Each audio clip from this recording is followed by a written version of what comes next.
굉장히 국제적인 이목을 끈 이제 그런 이제 행사에서 네. 또 이제 상당히 관심을 끄는 이제 첨단 무기가 이제 나온 것이죠. 아, 네. 그리고 이 러시아 이 전승 기념 퍼레이드는 이 70년 전인 1945년 5월 9일에 소련이 이제 독일과의 전쟁에서 승리를 선포합니다. 네. 이를 기념해서 이제 거의 매년 열리는 이런 행사인데요. 네.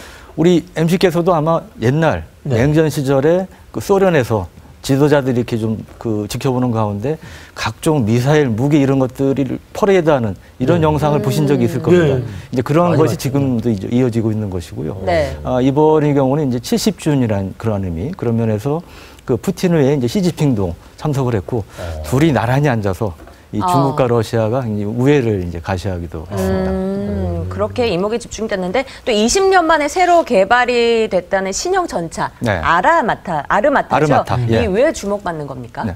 우리 사실은 전차 하면은 좀 옛날 무기 같은 느낌이 안 듭니까? 요즘 뭐 그렇죠. 미사일 시대다 네. 그러니까. 첨단하고는 좀 예. 관계가 없는. 근데 사실은 지금도 이 지상전에서는 전차가 가장 핵심적인 중요한 무기입니다. 그렇기 때문에 이제 그 각국이 주요국들이 이제 신형 전차를 개발하기 위해서 노력을 하고 있는데 이번에 이제 아르마타라는 별명을 가졌는데 네. 이 아르마타가 옛날 그 스페인 무적함대라는 의미입니다. 그거 이제 아르마타라고 그러는데 러시아가 그동안에 그 신형 전차를 한동안 안 선보였는데 이번에 20년 만에 네. 이제 선보인 것이고요. 이거 주목을 받는 것이 기존의 이제 러시아 전차는 전혀 차원, 개념이 다릅니다. 그러니까 쉽게 얘기하면 그 소련하고 이제 미국하고 냉전 시절에 경쟁할 때 특히 네. 그랬는데 이 소련 무기들이 보면 전차들이 미국 무기에 비해서 이 질보다는 양.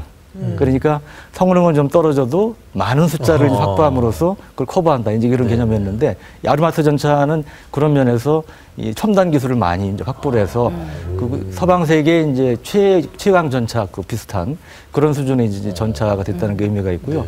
가장 큰 특징 중에 하나가 이 무인화가 됐다는 겁니다. 포탑에 사람이 타질 않습니다. 그 어떤 장점이 있냐면 보통 이제 전투를 하면 이 포탑에 사람이 타고 있다가 저기 대전차 미사일 로켓에 맞아가지고 이 죽거나 다치는 경우가 많았는데 일단 네. 그런 피해를 방지할 수 있다는 거고요. 이제 그런 면에서 이제 생존성이 이제 많이 향상이 됐고 또 소련 하면 러시아 하면은 이 IT라든지 이런 첨단 기술하고는 좀 거리가 먼 것처럼 느껴지잖아요. 네. 근데 이번에 이제 아르마타 전차는 그런 면에 상당히 네트워크화를 강화가 돼가지고 그러냐면 여러 대의 전차가 이제 유기적으로 전투를 할 수 있는 게 또 이제 강점입니다. 근데 또 가장 궁금한 게 그거잖아요. 얼마나 네. 이게 센가. 네. 아르마타가 그렇죠. 얼마나 네. 가공할 만한 위력을 지녔는가. 네. 이게 핵심인 네. 것 같아요. 그러니까 이제 얼마나 센가를 보통 따지는 것은 이제 타격력이 있죠. 네. 얼마나 강한 포와 어떤 포탄, 미사일을 갖고 있는데 아르마타는 이제 120mm 신형 주포를 이제 갖고 있고 이 포탄은 최대 8km 떨어진 적 전차를 이제 파괴할 수 있는 걸로 이렇게 이제 평가가 되고요. 여기 특징 중에 하나는 보통 이제 그 전차가 적의 대전차 미사일, 로켓 이런 데 좀 취약합니다.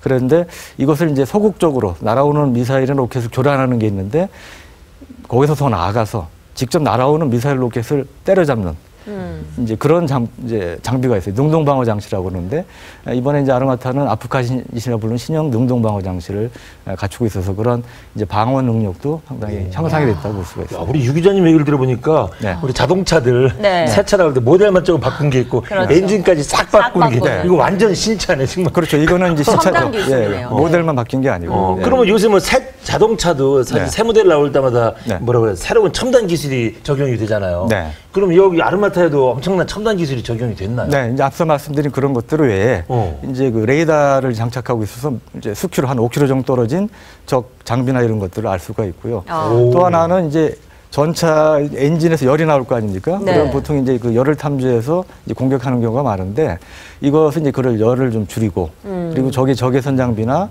레이더의 탐지가 잘 안 되도록 특수한 이제 코팅을 발라서 일종의 이제 스텔스 전차 개념도 도입이 됐다고 볼 수 있습니다. 완전한 스텔스는 아니지만 일단 그 종전에 비해서 이제 그런 성능이 강화된 이런 것도 이제 특징 중에 하나죠. 그러면요, 이 러시아가 이 아르마타 실전에 배치할 계획 이런 거 네. 전망은 또 어떻게 예상하세요? 네. 이제 러시아에서 발표하기는 앞으로 5년간 네. 2,300대의 아르마타 전차를 도입하겠다고 그랬는데 이게 이제 항상 그런 거 아닙니까? 성능이 좋은 대신에 단점은 값이 비싸다는 겁니다.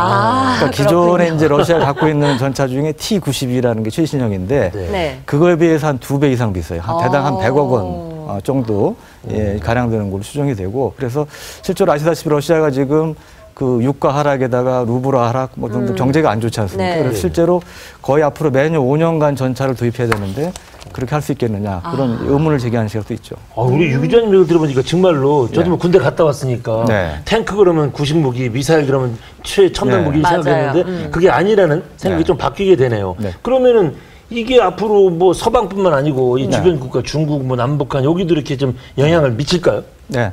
일단은 이제 서방 세계에서 네네.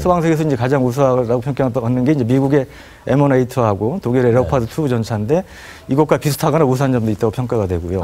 그리고 관심사가 그러면 그 러시아가 개발했으니까 북한도 도입하려고 하지 않겠느냐. 그러게요. 이게 이제 관심사일 텐데 이게 앞서 말씀드렸다시피 굉장히 비싼 신형 전차입니다. 근데 북한의 경우는 이거보다 좀 떨어지는 T-80U라는 것도 러시아한테 이제 팔라고 그랬는데 네.